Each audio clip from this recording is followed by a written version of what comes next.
Sitter, what was your okay? That's the last time I babysit for this family moment. I was asked to babysit for a friend's relative. I was told that I would be looking after a 7-year-old and a 5-year-old, and they were calm, easy kids. I said, sure, no problem. Famous last words. I get there, and the mom just hauls her ass out the door, yelling at me over her shoulder that she would be back in 5 hours. Now here comes the WTF moment. Remember how I mentioned I was told there were 2 children? Yeah, no, there was not. In fact, there were 5 times as many children. Yes, you read that right. That woman took off and never said a word about the fact that there were more of them, leaving me to look after 10 fucking children. Several sets of twins, all under the age of 7. There were 3 or 4 sets of twins, and they were like 10 to 11 months apart, and then there were the babies. Honestly, I can't remember anything but the rage and anger I felt. So there I was, stuck with 10 children. I tried calling the mother, but she kept sending me to voicemail. I was so angry, I was ready to call children's services. The children were all around, screaming for whatever reason. So I said, fuck it, I'm in it to win it. I went to make them something to eat. I changed the diapered ones, pottied the older ones, and then let them go play in the backyard for a while.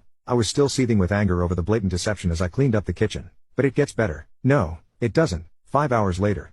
No mom. Okay, a few minutes late. No big deal, right? You know that isn't the case, or I wouldn't be telling my story. I tend to the children, toileted and changed them, fed them, baths, and off to bed. It's now almost 9 p.m. Mother is still not back. I'm furious and incensed at this point and beyond. I keep calling the mother, and my calls go unanswered.